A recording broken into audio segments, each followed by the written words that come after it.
Hey, today we're going to talk about sound effects and music.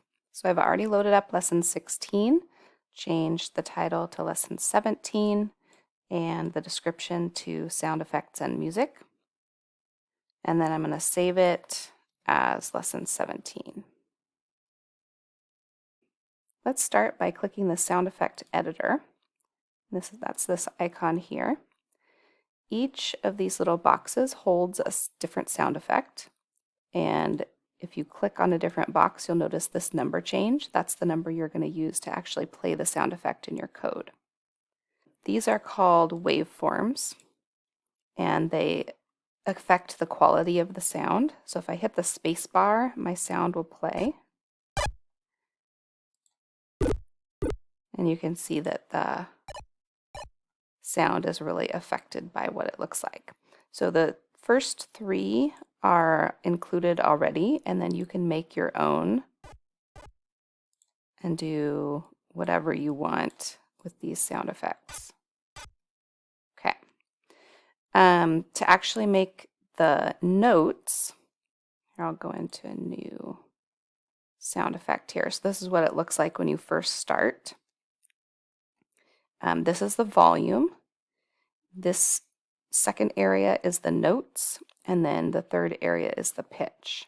So if I wanted to be able to play something, I can click and drag to make different notes.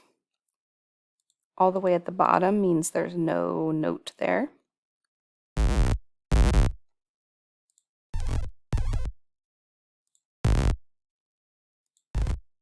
And then the pitch, I found sometimes it works and sometimes it doesn't. I don't maybe really understand what it does. This down button makes it kind of a lower sound. So as I played around with it, I was able to make a few different effects. And what I learned is if you don't want the last note to keep playing, here we go, like that, then you can zero out this volume bar, and I'm just clicking and dragging to zero it out, or you can click each one down here. So I guess this middle section isn't really the notes per se, because you can also change what it sounds like with this keyboard down at the bottom. If you click on a note, the higher up you are, the higher the note is, and the further to the left, the lower the note is. So that's sound effects. In your code, whenever you want the sound effect to play, I recommend using sound effects only for actions that happen every once in a while. So I tried to add in a sound effect while Blobby was walking. So let me go into Move Blobby. So I went ahead and put in a sound effect here. And to put in a sound effect, you do SFX and then parentheses and whatever number of the sound effect you want to play. So I'll just try number 1.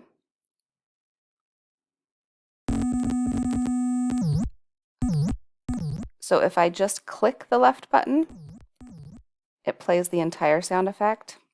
But if I hold down the left button, it only plays that very first note or sound.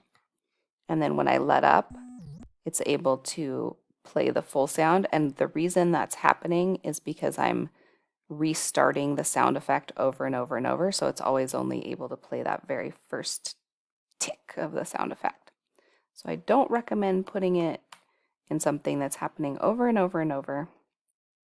Instead, I am going to just do it for my jump, maybe when I collect something, that kind of thing. So you can look through your code and figure out where something is happening. Like if you wanted a sound effect when he fell off the screen, that would be something like here. And I think I may have updated this a little bit from when I showed it to you last. I decided that instead of having to restart the level when Blobby fell off the bottom of the screen, he should just lose 1 life and then respawn. So if you wanted to do it when you threw a slime, then I would put it in when you're creating the slime. So somewhere right in here, I would put a sound effect. So for music, it's a little complicated and I'm not very good at this, but I'll show you what I know. So up here, different tracks are basically different songs that you can play. So I've made one. It's not very good. You hit enter to play it. Oh, I don't think that's my real song. Oh, that was my intro song. Kind of sounds terrible in my headphones. Hopefully it's coming across better. And then this is my kind of as the game is playing song.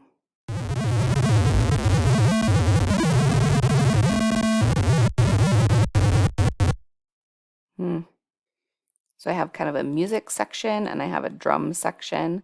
So you can create different pieces of music and then put them together in different ways, similar to what we could do in Beatbox. And where you do that is in this upper right-hand corner. This is the track editor. So this 0, 0 and 0, 1 on the very left are the different songs that you're making. And it'll show you the different tracks that you're playing for that song. So I've already made some different tracks. 0, 0 you can't use, so you can't actually make any music if it says 0, 0. So I'll just go to a blank track here. So to add notes to this, you have to be clicked on this first row or the notes won't record. You can use your keyboard, the lower two rows on your keyboard, so like the A row and the Z row are what's going to let you add notes here. I'll just kind of click some letters. So this is C, G, J, M. So you can play around with that. A puts in a pause. So I'm going to go ahead and just play this. To play, you hit enter. So you can see that if you leave these little lines in here, it's going to keep playing that note. If you put in a pause by hitting A, then it will end that note. And right now I'm also playing this drum track, so I'm going to go ahead and turn that off by clicking this little light. Okay. So, and you can turn on and off any track that you want to listen to or not listen to. You can copy and paste, so I can click and drag to highlight a section, copy it or cut it depending on what you want to do. And then if you go down to where you want to paste it back in, you can use the paste button to put it in there. This yellow number is the sound effect that you're using to play this note. So if I go into my sound effect editor, I can use any of these to make the music sound different. And that's how you can set up, it's kind of like your instrument almost, the sound that you're using to play the note. So if I change it to like 0, I'll just do the first part. With a 1, and I'm just typing 0, 1, 0, 1. So that's my different sound there. Or you could do 2. So you can see how you can get lots of different effects. Remember, each of these vertical sections is a different track. So if you wanted to have maybe a couple different melodies and a bass line, then you can mix and match these. In this first icon here, when you look at these numbers on the left, this is kind of like the, I don't know what to call it in music terms, the stanzas or it's like the different sections that are going to play. So this is the first loop, and then this is the second loop, and then this is the third loop. You can also edit your tracks in this editor, So if you click on any of these numbers here, you'll be able to see that track. You'll see your notes. It'll actually tell you the literal note that it is down here, like on the keyboard. So if you're trying to recreate a song or if you know music a little bit better, that might be helpful. You can change your octave, which is how high or low the note is. You can edit the sound effect, like I was showing you in this other editor, same thing. That's that number here. And then you can actually add some effects here, like you can change the volume of particular parts of your song with this M. So if you click it, F will be the loudest, 0 would be no sound at all. So F is 100% volume and 0 is 0% volume.